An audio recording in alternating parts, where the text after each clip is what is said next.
আহোম ৰাজত্ব দিনৰ ঐতিহ্যমণ্ডিত স্থান কুঁৱৰীটোল। এই কুঁৱৰীটোলৰ কলঙৰ পাৰৰ তৰুণ তৰুণীসকলৰ বিশেষ প্ৰচেষ্টাত 50 বছৰ আগতে এই তৰুণ সংঘৰ জন্ম হৈছিল। কলিয়াবৰৰ কৃষ্টি সংস্কৃতি ক্ৰীড়া ক্ষেত্ৰখনত আগবঢ়াই লৈ যোৱাৰ এক প্ৰতিশ্ৰুতিৰে এই তৰুণ সংঘই স্থানীয়ভাৱে আৰু ৰাজ্যিক পৰ্যায়ত বহু তেনেধৰণৰ উল্লেখযোগ্য পদক্ষেপ গ্ৰহণ কৰি আহিছে, বহু ক্ষেত্ৰত পুৰস্কৃত হৈছে। গতিকে এই তৰুণ সংঘৰ 50 বছৰীয়া এই সোণালী জয়ন্তী উৎসৱে আকৌ উজ্জীৱিত কৰি উঠিছে।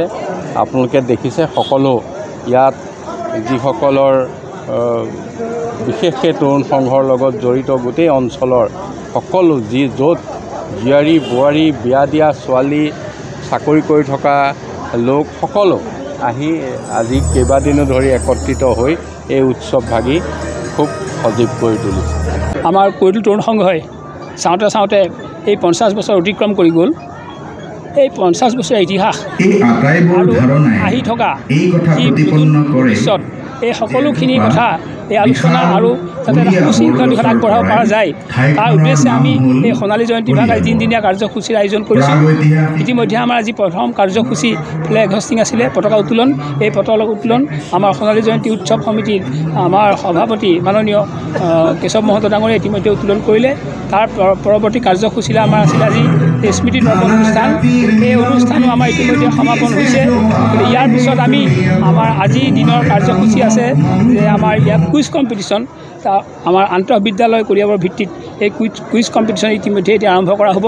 তাৰপিছতে আমাৰ সন্ধ্যালৈ আছে আজি আমাৰ প্ৰথম ভাগত আমাৰ এটা স্থানীয় শিল্পীৰ দ্বাৰা সাংস্কৃতিক অনুষ্ঠান। তাৰ পৰৱৰ্তী সময় ৰাতি আৰু তাৰ পৰৱৰ্তী সময়ত ৰাতি 9:30 বজাৰ পৰা এখন পিয়লি ফুকন নাটক মঞ্চস্থ কৰা হ'ব। কলিয়াবৰৰ বাচকবনীয়া শিল্পীসকলৰ দ্বাৰা এই নাট্য অভিনয় কৰা হ'ব।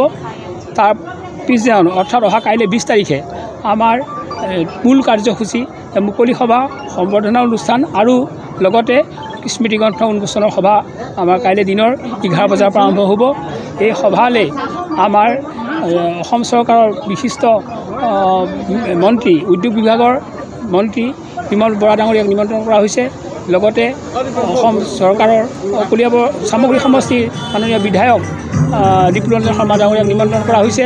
লগতে অসমৰ বিশিষ্ট শিল্পী প্ৰযোজক আমাৰ যতীন বৰা ডাঙৰীয়াক নিমন্ত্ৰণ কৰা হৈছে।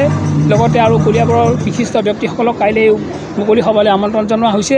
এই সভাতে আমি মুকলি সভাৰ লগে লগে আমাৰ কলিয়াবৰৰ আমাৰ এই তৰুণ সংঘৰ যিসকল আমাৰ পূৰ্বপুৰুষে অশেষ কষ্টৰে এই অনুষ্ঠানভাগ পাতি থৈ গ'ল, তেখেতসকলক আমাৰ সশ্ৰদ্ধ সোঁৱৰণৰ উদ্দেশ্যে আমি আমাৰ এটা সম্বৰ্ধনা কাৰ্যসূচী ৰাখিছোঁ।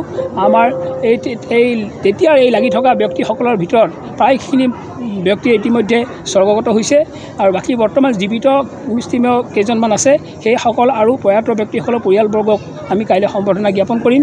ইয়াৰ পিছতে আমাৰ কাইলৈ এই মূল সভাতে আমাৰ এই তৰুণ সংঘৰ আমাৰ এই যিটো আমাৰ ইতিমধ্যে পাৰ হৈ যোৱা 50 বছৰ যিটো ইতিহাস আৰু কলিয়াবৰ অঞ্চলৰ বিভিন্ন দিশৰ ওপৰত কিছু লেখনি আৰু এই ইতিহাস লৈ আমি এখন স্মৃতিগ্ৰন্থ উন্মোচনৰ ব্যৱস্থা কৰা হৈছে। ইতিমধ্যে স্মৃতিগ্ৰন্থভাগ প্ৰকাশ কৰা হৈছে। অহা কাইলৈ এই মুকলি সভাতে এই স্মৃতিগ্ৰন্থভাগ উন্মোচন কৰা হ'ব। তাৰপিছতে আমাৰ মুকলি সভাৰ অন্তত কাইলৈ সন্ধ্যা আমাৰ সাংস্কৃতিক অনুষ্ঠান আছে। তাৰপিছতে আমাৰ কলিয়াবৰৰ এই বিভিন্ন শিল্পী তেওঁলোকৰ দ্বাৰা স্বৰ্ণমৃগ নাটকখন আমি মঞ্চস্থ কৰা হ'ব। এই দুয়োখন নাটক আমি এইকাৰণে ৰখা হৈছে যে তৰুণ সংঘ মূলতঃ স্থাপিত হৈছিল এই নাটকক কেন্দ্ৰ কৰি। গতিকে আমাৰ এই প্ৰথম দুয়োনিশা আমি দুয়োখন নাটক ৰাখিছোঁ। এই আমাৰ বিভিন্ন কলিয়াবৰৰ জাকত জলিকা শিল্পী তথা কলা কুশলীসকলে ইয়াত অংশগ্ৰহণ কৰিছে। ইয়াৰ পিছতে আমাৰ তৃতীয় দিনৰ কাৰ্যসূচী অহা 21 তাৰিখে পুৱা অনুষ্ঠিত হ'ব। পুৱা আমাৰ আছে এটা কাৰ্যসূচী যে কলিয়াবৰৰ যিসকল শিল্পী পেঞ্চনপ্ৰাপ্ত লোক শিল্পী সেইসকলক আমি ইয়ালৈ আমন্ত্ৰণ জনাইছোঁ আৰু তেখেতসকলৰ লগতে এই আলোচনা চক্ৰত অংশগ্ৰহণ কৰিবৰ কাৰণে কলিয়াবৰৰ আমাৰ বিভিন্ন অনুষ্ঠান যিবিলাক পুৰণি নতুন যিখিনি অনুষ্ঠান আছে এই অনুষ্ঠানৰ সভাপতি সম্পাদক সকলোকে ধৰি আমি সকলোকে নিমন্ত্ৰণ লাভ কৰিছোঁ কাৰণ আমাৰ এই যিটো আমাৰ আলোচনা আমি মূল আলোচনা আমি আগবঢ়াইছোঁ এই আলোচনাত যাতে এই কি চৰ্চা নাটকৰ ওপৰত চৰ্চা হৈ যোৱা কিয় নাটকখিনি আগতে হৈছিল বৰ্তমান কিয় কমি আহিল এনেধৰণৰ সকলো কথা ইয়াৰ আলোচনা কৰিবৰ কাৰণে আমি এই আলোচনা চক্ৰ আয়োজন কৰিছোঁ এই আলোচনা চক্ৰতে আমাৰ কলিয়াবৰৰ শিল্পী পেঞ্চন প্ৰাপ্তসকলক আমি আমাৰ ফালৰ পৰা সম্বৰ্ধনা জ্ঞাপন কৰিম আমাৰ এই অনুষ্ঠান আমাৰ মূল কাৰ্যসূচী হিচাপে ৰাখিছোঁ তাৰপিছতে আমাৰ 21 তাৰিখৰ দিনৰ কাৰ্যসূচীৰ অন্তত সন্ধ্যা আমাৰ সাংস্কৃতিক অনুষ্ঠান আৰম্ভ হ'ব এই সাংস্কৃতিক অনুষ্ঠানটো আমাৰ উদ্বোধন কৰিব আমাৰ কলিয়াবৰৰ যুৱ নেতা অসম শস্য উন্নয়ন আৰু বীজ নিগমৰ অধ্যক্ষ শ্ৰী মণিমাধৱ মহন্ত ডাঙৰীয়াই উদ্বোধন কৰিব লগতে এই ইয়াত আমাৰ গীত পৰিৱেশন কৰিব আন্তঃৰাষ্ট্ৰীয় শিল্পী শুভাংগী সূৰ্যম দাস তেখেত বৰপেটাৰ তেখেতে গীতৰ শৰাই আগবঢ়াব আমাৰ তেখেতৰ এই গীতৰ শৰাই অন্ততঃ আমাৰ সাংস্কৃতিক অনুষ্ঠানৰ দ্বাৰাই অন্ত পৰাৰ লগে লগে আমাৰ এই 3দিনীয়া কাৰ্যসূচীৰ অন্ত পৰিব গতিকে আমি ভাবিছোঁ যে আমাৰ সকলো ৰাইজৰ আমি ইয়াত স্বতঃস্ফূৰ্ত যি আমি আজি প্ৰথম কাৰ্যসূচীত আমি অহা দেখিছোঁ সকলোৱে আমাৰ ইয়াত যি সহযোগ কৰিছে আমি ভাবিছোঁ অহা 3 দিনতো আমি সকলো ৰাইজে আমাক সহযোগ কৰিব এই কামনাৰে মই আপোনালোকক সকলোকে আমাৰ ইয়াৰ দ্বাৰাই আপোনালোকক শ্ৰদ্ধা নিবেদন কৰিছোঁ।